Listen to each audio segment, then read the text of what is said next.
Welcome to space and welcome to Norway. I hope you like the video. Welcome to this presentation about winter in Norway. My name is Eugenia Fierros and I'm the responsible for the travel trade relations for Spain and also for Brazil and Argentina. And I'm really happy today to be with you in this presentation about Norway in winter. I will only speak for a few minutes because then the whole presentation will be done by my colleague Larissa from GVA, who will be presenting Norway in Brazil in Portuguese. Unfortunately, I'm afraid I don't speak Portuguese. I'm sorry about that. So, as I told you, we will take you through an adventure in winter. And first of all, my name is Eugenia Fierros, and I work for Innovation Norway. Visit Norway in the Madrid office, but I'm taking care also of Argentina and Brazil. And next one, please. Innovation Norway, Visit Norway. And who are we? Innovation Norway is a public entity from Norway, and it has many functions, but one of them is to promote Norway abroad, and that's where I work in Visit Norway, which is our main objective, is to promote tourism in Norway abroad. And we go to the next one. And what do? We work mainly we do campaigns for the consumers. We work with press, we do press trips, and we try that Norway is published in all the media. All these functions are done by Oslo. But then what we do here in Madrid, and we also work with you, is to work with the travel trade. So we organize fairs, events, farm trips. We have a newsletter. We send you information, and this we do it from Madrid. But we are so lucky to count with the support and with the cooperation from GVA, who are our right hand in South America, and they are taking care of most of the activities and helping us a lot. But we are the responsible for this from Madrid. And we also work a lot with the product, so that the product that we create in Norway is the best for you in Brazil. We go to the next one. Yeah, and how can we help you? It's very easy, or we are here only to help you. So we have a image bank that we can give you access to. We have videos, we have a newsletter, and we have we can do presentations, farm trips, workshops, e-learning, and we also have a very good e-learning with GVAs that you probably know about. And yes, we are here to help you. Very soon, travel to Norway will be possible from Brazil. And hopefully this winter, that's why we start with this winter presentation. And now I leave the word with Larissa, who will introduce you about Norway in winter. Thank you very much again. Welcome, Larissa. Thank you so much for introducing. Welcome here.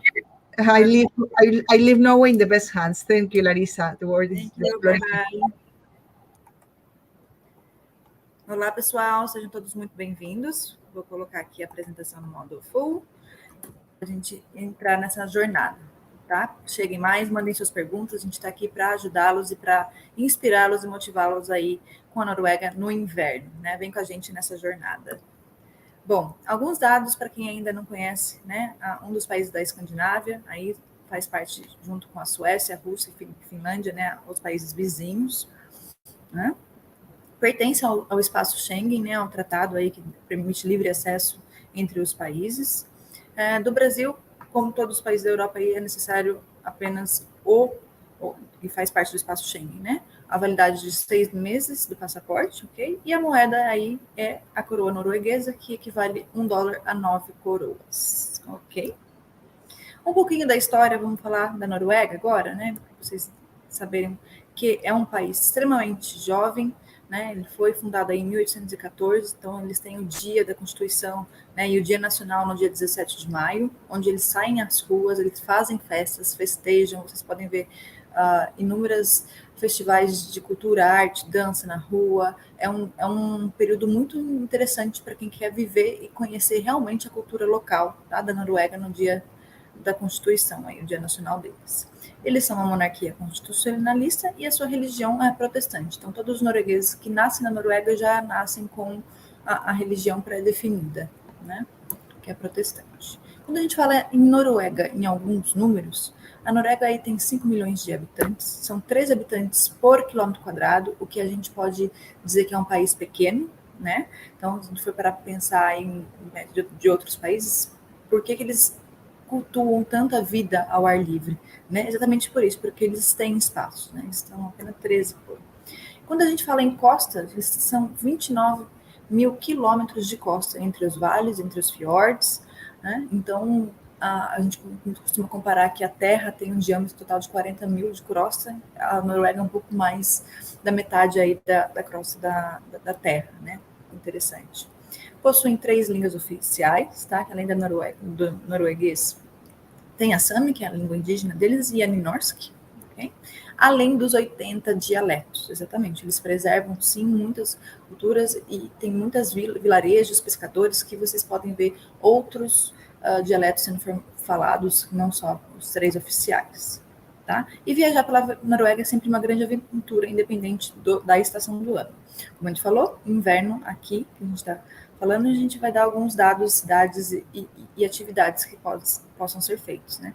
Essa é uma grande ponte, onde é possível se deslocar, né, pela Noruega, por todo o país. Olha só, para vocês terem uma noção, a quantidade de aeroportos que tem ao longo do norte a sul da Noruega, né? Principalmente no sul, onde tem mais, é onde predomina a capital, Oslo, e as regiões dos fiordes, mas ao norte também, que a gente vai falar um pouquinho, que é bem bacana para a gente curtir, realmente indicar para os clientes, indicar para quem quer viver a Noruega no inverno, chegar até o norte lá, tá? Então tem conexões aí com as principais capitais europeias, dá para chegar direto aqui pelo Brasil, mas também com qualquer outra das capitais, voos internacionais regulares, né? Viajar internamente pela Noruega, como que se dá? Né? Como falamos, quem gosta da vida ao ar livre, Noruega é um prato cheio para aquelas famílias que gostam de caminhada, de andar de bike, ou não, ou somente passeios com excursões, né, de ônibus, de trem, e é aqui que a gente fala, né? Tem 1000 túneis, para você ter uma noção, e olha a quantidade de aeroportos para voos internos, né, que dá para se deslocar internamente pela Noruega. Então, passando por montanhas, vales e parques, né, a gente tem condições bem desafiadoras nas estradas no inverno, então é muito importante dizer para os clientes, né, tomar um pouco mais de cuidado, sempre por conta da neve, por conta da temperatura, não deslocam, por isso que indicam também mais todas as formas, né, trem também é possível, mas tudo no tempo do viajante, tá? Falando um pouco da malha férrea aí, né? Como que dá para viajar internamente de norte a sul? Desde usando ferry boats, como eu comentei, trem, carro, no inverno, lembrando de tomar um pouco mais de cuidado, sempre ter atenção com relação ao gelo, né? O Hurtigruten, que é um navio também lá, e tem os 52 aeroportos. Então, assim, tem para todos os gostos, né? Para os mais aventureiros e para aqueles que querem mais a tranquilidade. E quando a gente fala numa Noruega mais ativa, né? Só para o inverno a gente vai ficar trancado dentro de casa. Não, muito pelo contrário. Os noruegueses têm isso enraigado, né, na sua cultura, as atividades de inverno, de curtir, sim, o ar livre, né? Curtir a vida aí, e explorar cada vez mais o seu território e suas paisagens lindíssimas, né? Como as montanhas, né? Principalmente para os mais radicais, os mais aventureiros. Quando a gente fala um pouquinho de esqui na Noruega, quais os destinos que a gente pode esquiar, né? E principalmente para os esquiadores que fazem de hobby, que gostam e sempre marcam todas as férias, ou que são profissionais, inclusive. Né? Olha só, a gente tem mais um lá no norte, um mais central e os outros 8 centrais de esqui ao redor do território. Tá? Então, tem aqui as 10 cidades principais que vocês podem encontrar, indicar, e sempre tem um operador local que vai dar todas as dicas, principalmente de vestimentas. Tá? Por que esquiar na Noruega? Né? Para aqueles que gostariam de experimentar, por exemplo, pela primeira vez. Tem boas condições de neve, as pessoas não vão ficar como nos grandes centros de esqui em filas, esperando. Né? Ele passa o dia tudo lá, mas esquia 20, 30 minutos, às vezes 40 minutos no máximo. Tem pista e tem a oportunidade de fazer esqui fora de pista também. Tá? Tem é muito seguro desde que você está acompanhado com os guias locais, né? É um fácil acesso por todos os locais dos parques e é também para famílias, né? Como eu falei, principalmente para aqueles que querem experimentar, desde o snowboard, desde a raquete, desde do esqui mesmo, né? Bem lá ao norte já tem a famosa aurora boreal, né? Para vocês localizarem aonde ficam exatamente ao norte, olha só, assim, bem na costa, bem lá em cima, né? Quase no Polo Norte. Faz parte aí nessas regiões, né? A ilha de Svalbard também, tá? Então aqui a gente tem Alta, tem Kirkenes, Trons, Nervik, Loften, Bodø e Moihara, ok? Então essas são as regiões ao norte, né? Sendo lembrando que a capital aí da região norte é Tromsø, tá? É principal para ver a aurora boreal. Como, né, os brasileiros muitas vezes pensam que na Noruega é só frio, o frio lá não existe, se levar roupas apropriadas. Por que a gente enfatiza isso? Né? Porque muitas vezes as pessoas pensam em não ir no inverno por conta de ser desconfortável, né? De não ser não poder curtir, muito pelo contrário. E aí que fica muito importante o papel de vocês, agentes de viagem, operadores, para indicar e dar as dicas para o cliente. Né? A gente costuma falar aí, ó, pelo menos quatro camadas, né? 3 camadas, mais acessórios, aí a gente considera 4 camadas de roupa. Uma mais térmica, para considerar, para manter o aquecimento do próprio corpo. A outra por cima da térmica, uma de mais algodãozinho, ou até mesmo fleece, para dar, para quem é mais friorento, principalmente, né? Para esquentar um pouco mais. As gorro, principalmente nas regiões mais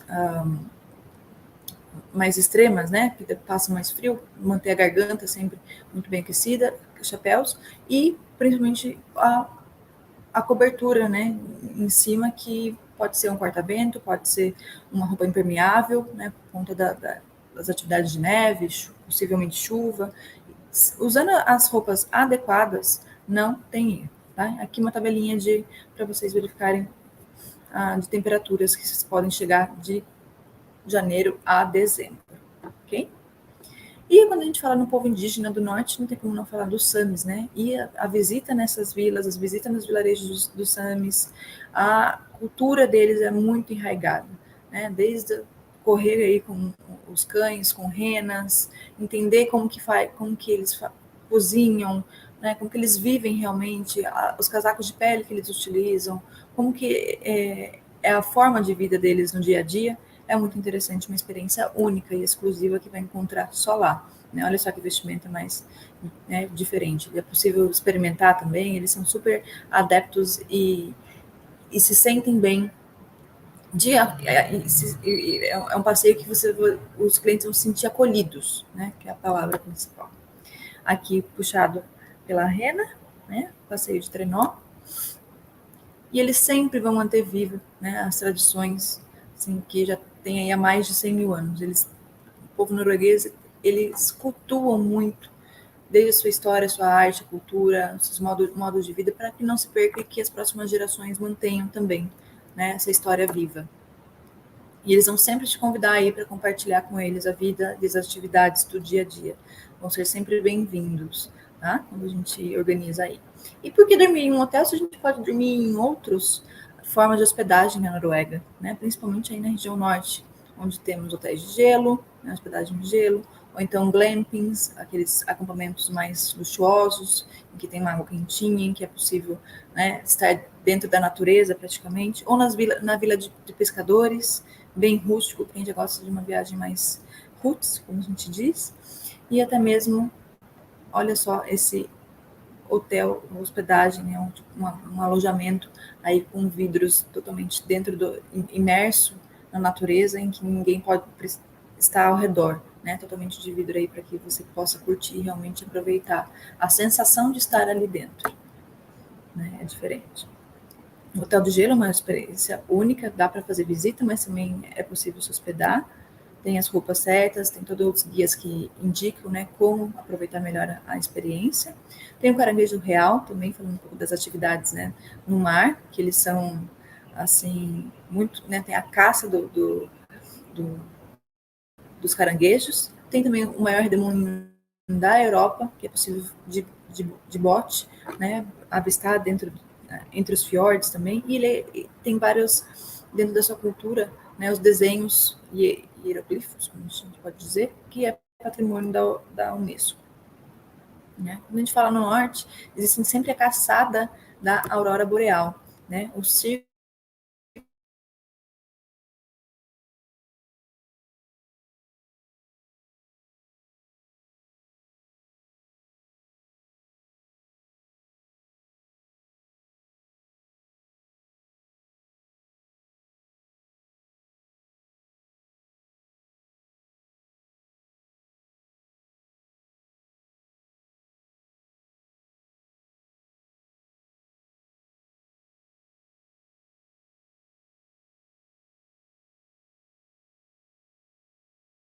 das 6 da tarde até as 2 da manhã. Então, muitas vezes os hotéis soam um sino para acordar os turistas que desejarem ou mandam, né, algum alerta nos quartos para avisar que as luzes estão lá ao ar livre, né? A escuridão faz necessária, né? Durante o dia pode-se ver lá, como falei, em Svalbard e Spitsbergen também, graças à extensão aí do norte polar, bem próximo, né? Quando não tem a luz solar, as luzes aparecem mais, por isso que é necessária a escuridão, né, do inverno. Olha só que imagens magníficas. O que é interessante falar de Svalbard e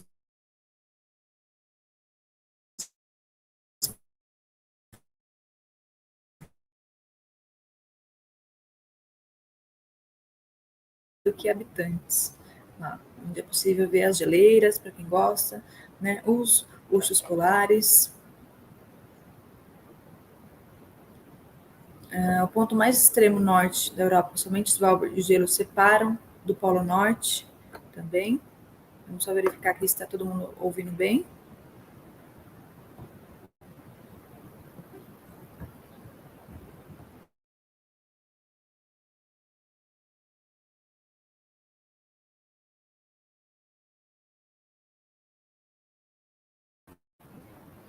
Joia. E o Cabo Norte é um cartão postal praticamente, é o ponto mais extremo aí do norte da Europa.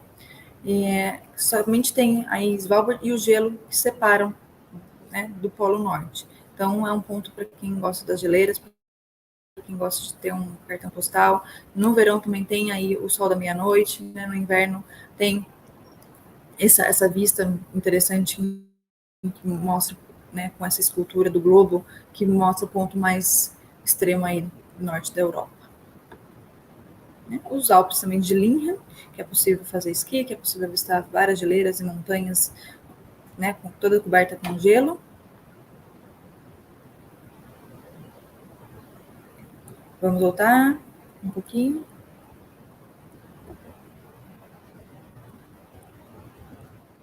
Bom, falamos um pouquinho da aurora boreal, só retomando. Né? De 1 de setembro até 1 de abril, das 6 da noite até as 2 da manhã, é o período que mais podem ser avistadas as luzes, né, que é necessária toda a escuridão, por isso que as luzes aparecem, né, do inverno principalmente, por isso a gente fala aí de setembro até abril. Que em Svalbard e Spitsbergen tem 3 mil ursos para 2.500 habitantes que moram lá, né? E da roupa, pessoal, o pessoal está perguntando aqui, né, se é possível alugar roupa adequada lá? Sim, o operador local vai sempre indicar para vocês, inclusive nas centrais de esqui também, eles vão ter já as roupas adequadas, tá? É mais interessante indicar para os turistas alugarem lá do que ir. Pode ir, né, com roupa térmica, com coisas mais leves, cachecol, com seu gorro, touca, mas lá tem as que seguram mais o calor, tá? E corta-vento, as mais pesadas a gente costuma ter para alugar durante a viagem, né?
real, para quem gosta. Olha, é bem típico.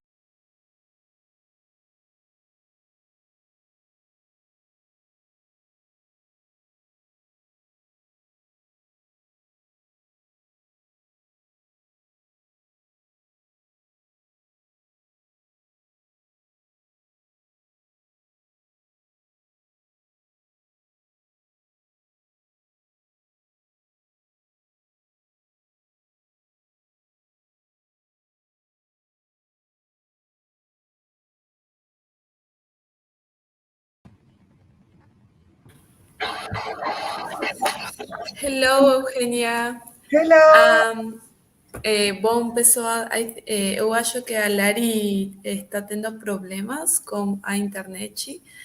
A gente pode continuar aqui. Eugenia, você quer fazer a apresentação em inglês? Assim, eles têm a informação que seja em inglês? Yes, sí.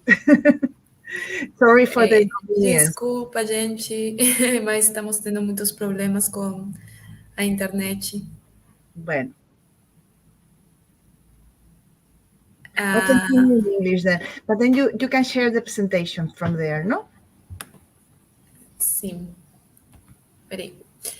Bom, a Larissa, ela estava falando da aurora boreal e outras coisas que a gente consegue fazer na Noruega durante o inverno.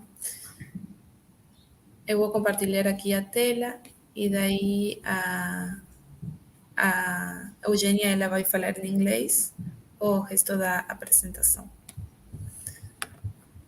Bom, Okay. vamos lá.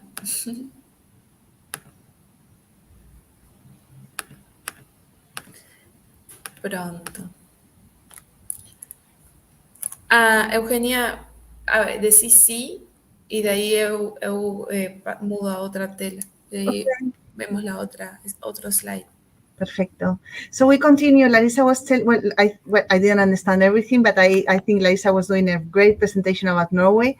I'm sorry she had to leave because of the internet, but I will try to continue. It's a pity about the language because I know it's not the same, but that's everything I can do. So I will continue in English a little bit. So she was talking about Northern Lights, which can be seen all in the north of Europe.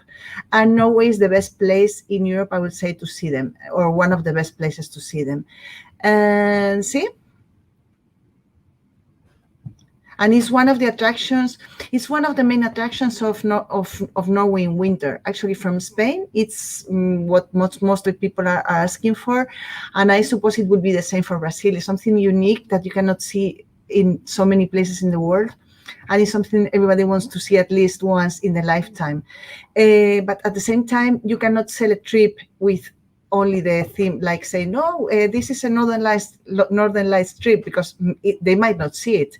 Of course, the last years has been quite possible to see it because of the weather conditions, but it can be that they don't see it. So we need to use the highlight in a way that it's, of course, it's a marketing tool, but we have also to use the other things that Norway has to offer. And this is where the Northern Lights take place mainly, which is above the Arctic Circle. See? And when can we see them? Especially in our winter, which is your summer. It's from 1 September, 1st of September, which is autumn. In the autumn, you have beautiful Northern Lights, and it's very nice weather. You can still do a lot of activities, of summer activities, and it's a very good moment to travel to Norway, to the north of Norway, to see the Northern Lights. And I've seen the most beautiful Northern Lights in the autumn, actually, because before people didn't think that, people thought that they couldn't be seen in winter, but no, you can go also in the autumn, and they can be seen until April, more or less. But even if you go, the further you go north, the longer the season is. So if you go to Svalbard, maybe you can see it a little bit longer, but more or less until April.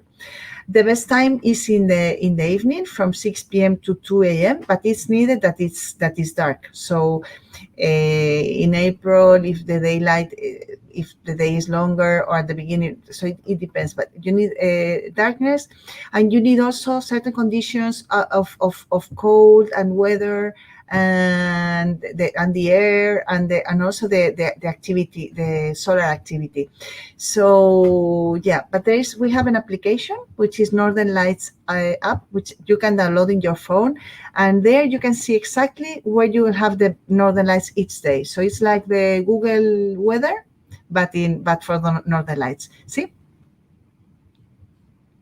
And here we have some examples, and you can experience how beautiful it is. It's a pity you cannot experience it in person, but hopefully this winter, maybe after, yeah, we will see. One thing, we will keep you informed about all the news with the restrictions. If things change, either through GBA or us, we will send you a mail saying when you can already travel to Norway, because the country is getting open very quickly now. It's possible to travel nearly from all over Europe without any. With vaccine is better, but even without vaccine, because now it's the pandemic in Europe seems to be quite over, and this is probably coming to Brazil quite soon. So we'll soon see you in Norway. See, Pauli? And we also wanted to show you a little bit about Svalbard and Spitsbergen. This is an archipelago which is halfway between North Cape and the North Pole. And we just want to show a few pictures so that you see how beautiful it is. It's a really, really unique place in the world. Is pure nature, is totally unspoiled and totally you can find really, really pure nature. There is not even roads in the islands, so you have to move either by snowmobile, electric snowmobile of course, or by boat. So it's really, really, really exotic, really beautiful landscape, very Arctic landscape. And the good thing is that it's Arctic, it's adventure, but everybody can go there. It's very easy. The activities are everybody can do the activities because you have all levels, and I would really recommend it. Maybe for these unique clients who have a lot of experience in travel, I want to find something really unique. It's the real luxury in Norway. See. And these are some pictures of Svalbard. So this is what you will see if you go to Svalbard. And it's also very exotic because if you go in winter, in pure winter, maybe in December, you don't even have any daylight. So it's dark the whole day. And it can seem really like, I don't want to go if it's dark. But at the end, it's really, really an adventure. And you have the northern lights, you have the white snow, and some reflect, some still a little bit of light from the sun. And it's really, really beautiful even in the dark winter. And very special for us. See? And this is our friend, the polar bear, but it's the same as with Northern Lights. We will never sell, of course, we use the polar bears as a highlight because it's so attractive and because he's, well, cute. I wouldn't say cute because it can be very dangerous, but it's cute at the same time. But we cannot use it first because we are not promoting tourism to see the polar bear. It's the nature in Norway and Svalbard is so protected that is not allowed to try and go and look for the polar bear. But maybe you find him or find her, or you can see it from far away, and it's really beautiful. And of course, there is more polar bears than people, so that's why we use it as a highlight to sell a unique selling point to sell Svalbard. You see? And Cabo Norte, but I think this slide we saw it already, no? Pauli, you can go further. Cabo Norte, we saw it already. And Lingen Alps is near Tromsø, and Tromsø in winter. Lingen Alps is this mountains very near Tromsø, and here you can do from ski, also snowmobile, always electric because we don't want to create pollution, and you can do also dog sledge and also snowshoes or ski. And it's a beautiful landscape and it's very near Tromsø. Now we can go to Tromsø. we're traveling south, as you can see. And this is a picture of Tromsø in winter. Tromsø is the capital of the north of northern Norway, and is now recognized for being the place, the capital of the Northern Lights. And they said they have a lot of companies working with Northern Lights, all kind of activities around the Northern Lights, and it's really a good place to be, because you can have nature, but at the same time you have a city with a lot of activities, with a lot of young people, with the restaurants, with museums, and very good food. And everything in Tromsø is the most northern thing in the world. So you have the northernmost beer factory, the northernmost church. So everything is very extreme, but very nice. See, and they have very good university, specialized in polar studies. And Lofoten is, if you go to Lofoten, you will see these mountains which drop dramatically into the sea.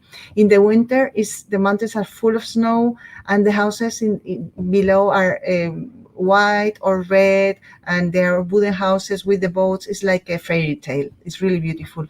And in winter, they have very good culture offer. They have a lot of museums, local culture, fishing culture, and also fishing activities. You can go and fish bacalao, and you can also eat really well. They have very, very nice restaurants. So the gastronomy, especially in winter, the gastronomy is even more important than in summer.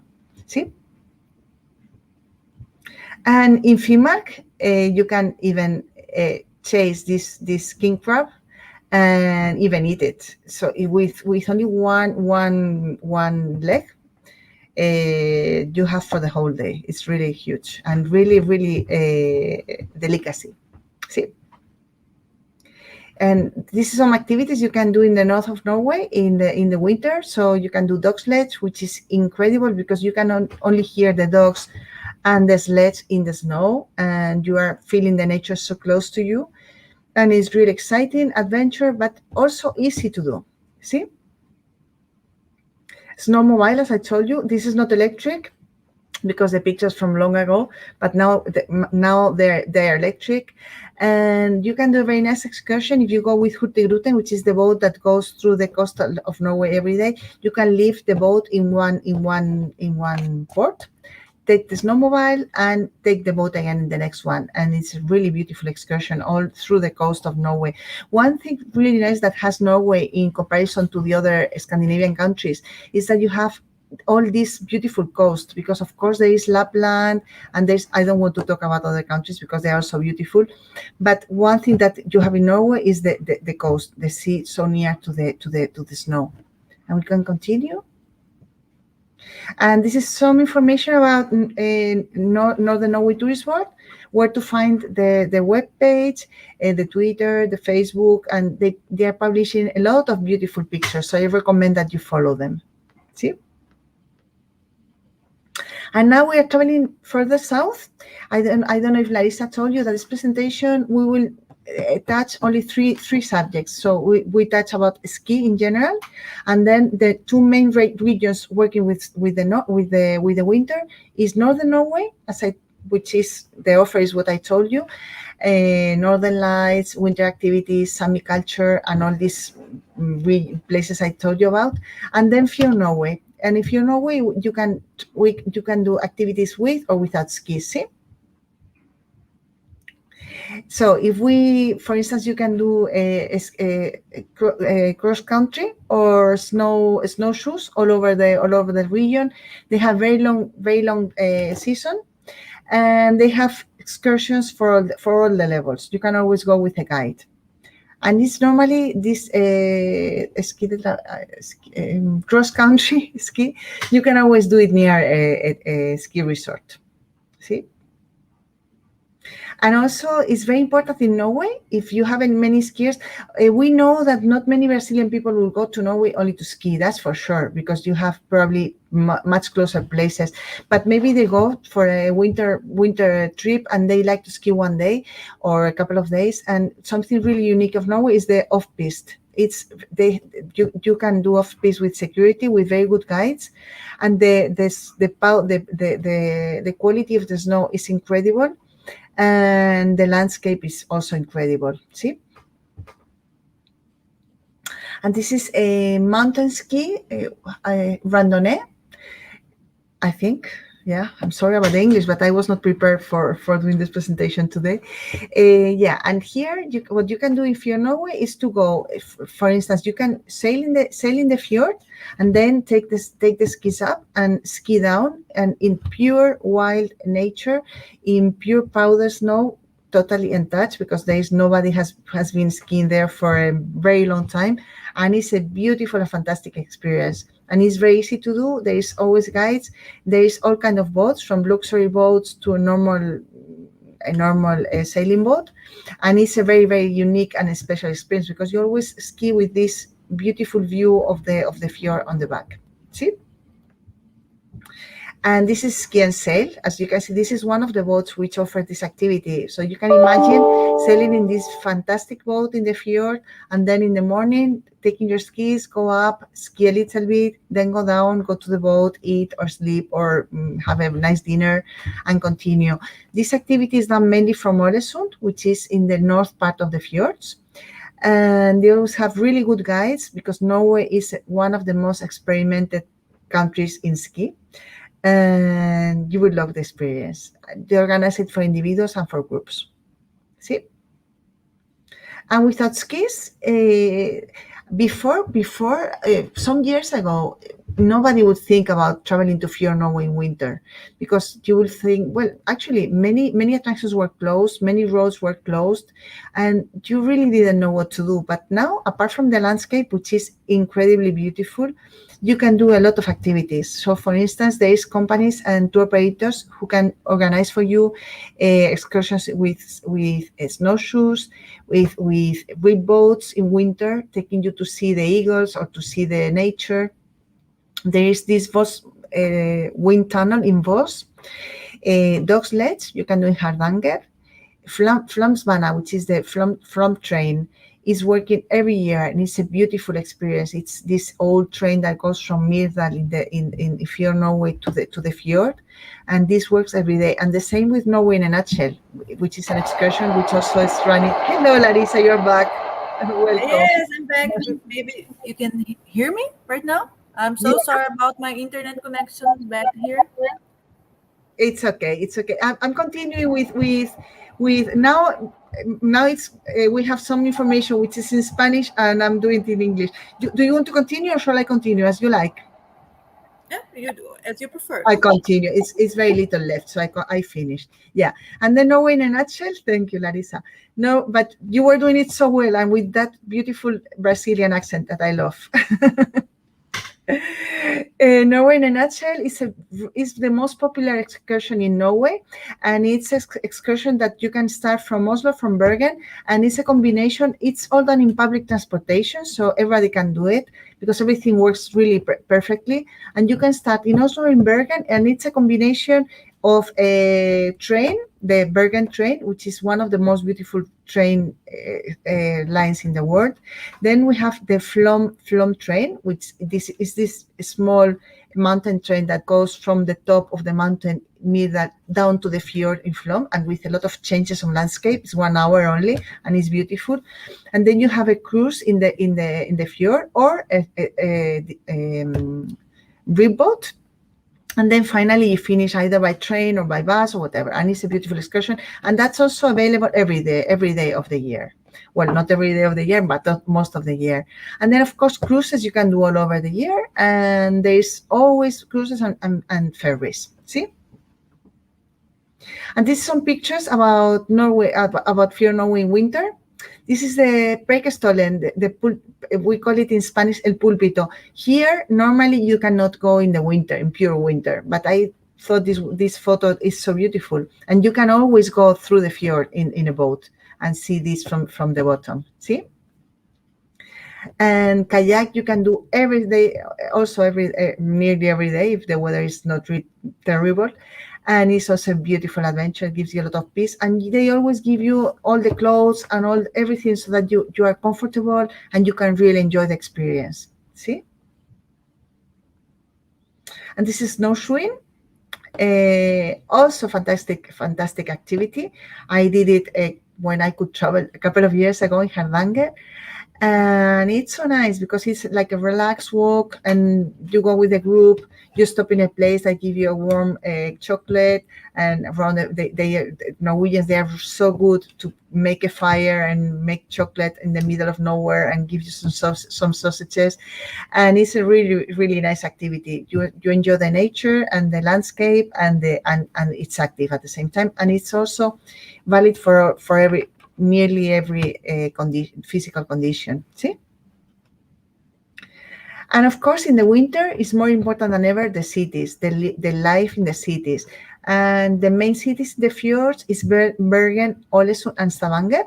And the three cities are beautiful. They are all small cities with the neighborhoods of wooden houses, and easy to walk, but still, even though they are small, you have good restaurants, you have good activities, you have good museums, and you have a good atmosphere of people. So Norwegian people are going out much more now than they used to. And it's a really good place to start your winter adventure. And this is a picture of Bergen. And Bergen is especially nice in winter and Christmas. I don't know if this year we'll have a Christmas market, but normally they have a Christmas market. They make a ginger biscuit town, which is really nice. They display it there in the city, and it's a very good place to start your winter vacation if you're Norway. See? And also very important in winter, if you travel, the gastronomy is more important than in summer. Of course, eating well is always important, but in winter it's even more important. And the food in Norway has had a really big change over the last years. So in the past, the food in Norway was kind of boring, and not boring, but yeah, like very simple. But since some years ago, there was a new trend of young chefs, very innovative, working a lot with sustainability, with close, what we call kilometer zero products which are grown really close to the place where you are eating them, with using local food, local drinks, and local people, and helping really the local communities.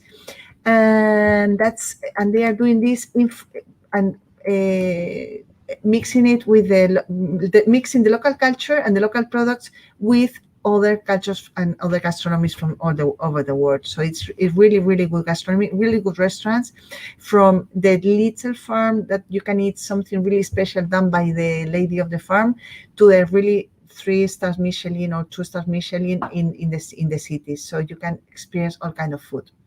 We have the best gin in the world that probably you didn't know. And also we have really good cider in Hardanger and in Sognefjord.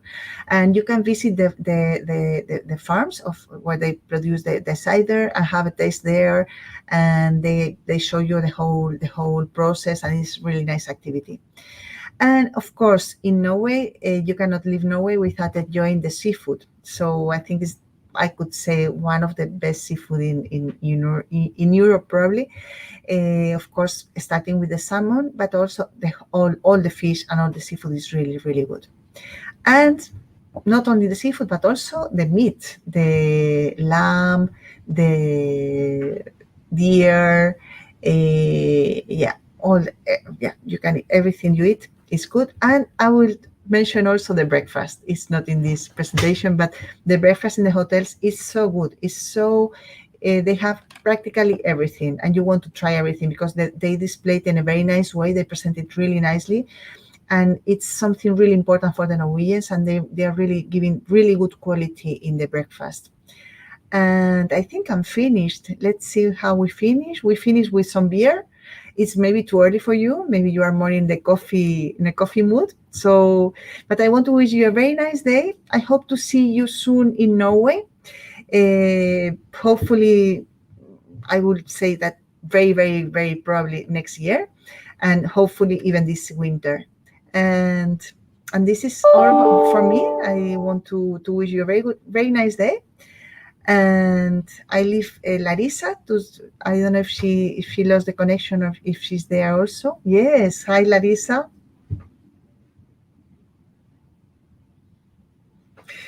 Yes, and I want to finish by telling you that we have a very good webpage, which is visitnorway.com, and you can find all the information there.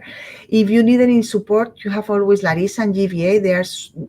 We are cooperating with them, and they're helping us a lot, and they are so good, and you can always trust them.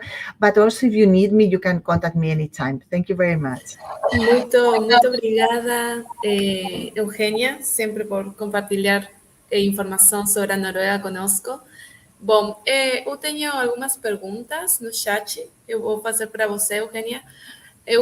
Tengo preguntas en el chat. Entiendo. Sí. Que las voy a hacer. I think that I'm going to do them in English. That way we make sure that everybody understands. Well, the first one, just let me look for it.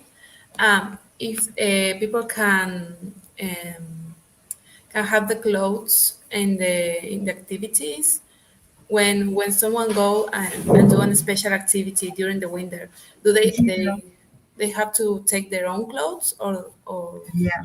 or No, not? they get all the equipment, and yeah, normally, of course, you need to wear good clothes if you go to Norway in winter, but you can wear like normal ski clothes, normal winter clothes with a lot of layers. But if you do an activity, sometimes you need more technical equipment, and they give you everything from socks, gloves, hat, everything. So you don't have to worry about that, because sometimes you do things because activities in Norway, you do them all the time. Even if the weather is terrible, you will do the activity, and you will never get wet, you will never be cold, and you will always be comfortable. Perfect. And the other question was about the borders in Norway. How are they for the Brazilians? Are they open or not? In relation to COVID, they are Yeah. closed still. But as I said at sometime, I think mentioned during the presentation, Norway is getting more and more open. Now it's practically totally open to Europe. And I was talking to my colleague in the US, and there are rumors that there will be some more news at the end of October. So we see. We are really looking forward to it, because we want to welcome all the Brazilian tourists.